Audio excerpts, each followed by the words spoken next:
we did with them. Basically, Emirates sit there. They sponsor over 50 different major sponsorships in 80 different markets. That's a lot of money in a lot of different markets. Obviously, what they would like to do is that they would like to understand which ones are doing well and which ones aren't. Those ones that are doing well, great. How can they leverage that? And then how can they get the right market value for that when they're renewing? For those that aren't doing well, how can they close that gap and ensure that they can leverage that to close the gap and get the correct market value?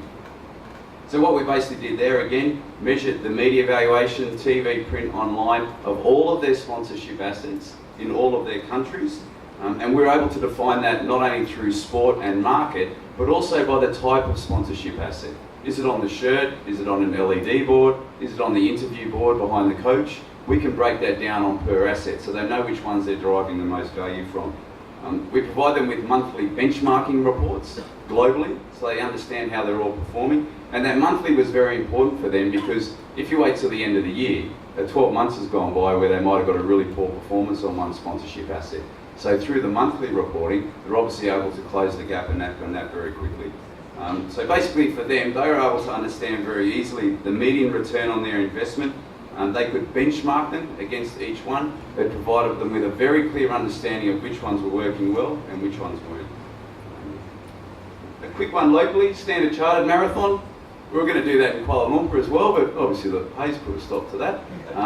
But again, we work with the government on this one. They want to understand, first of all, the media exposure. They want to understand the participants' enjoyment, how they can make it better. And they want to understand from an overall community basis, what do they think of the marathon. So this consisted of primary research, on-site, sponsor awareness, understanding of all of that. And what's important that the government can look at that, they can ensure they get the right sponsorship value, they can communicate that very, very clearly, and that provides them with a year-on-year report that they can then benchmark.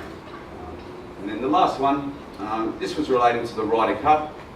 This is one's really important for a lot of rights holders and event companies who own those events to get government funding, economic impact study, feasibility studies. So again, understanding in the market, if you have the SEA Games, and we did a recent product with Sports Singapore around this for the SEA Games, where we tracked all the media evaluation, we did fan attendee surveys, and then we did a community survey.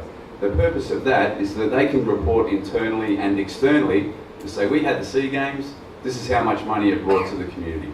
Maybe we should get a bit more funding for sport. So that's just another simple example there. So I've sort of raced through that. I appreciate we're a bit short of time there. If you would like a copy, happy to shoot that out for you. If you have any questions, then we can have a chat during lunch. So thank you very much. Really sorry to make you rush there. I've never heard an Australian speaking so fast before. Thank you very much. I hope everyone understood what I said, and I apologise for keeping you in here because I really do have a flight later on. Don't worry, they have to listen to you. Can I now invite Mr. Kenny, who's from Badminton Association? All yours, Kenny.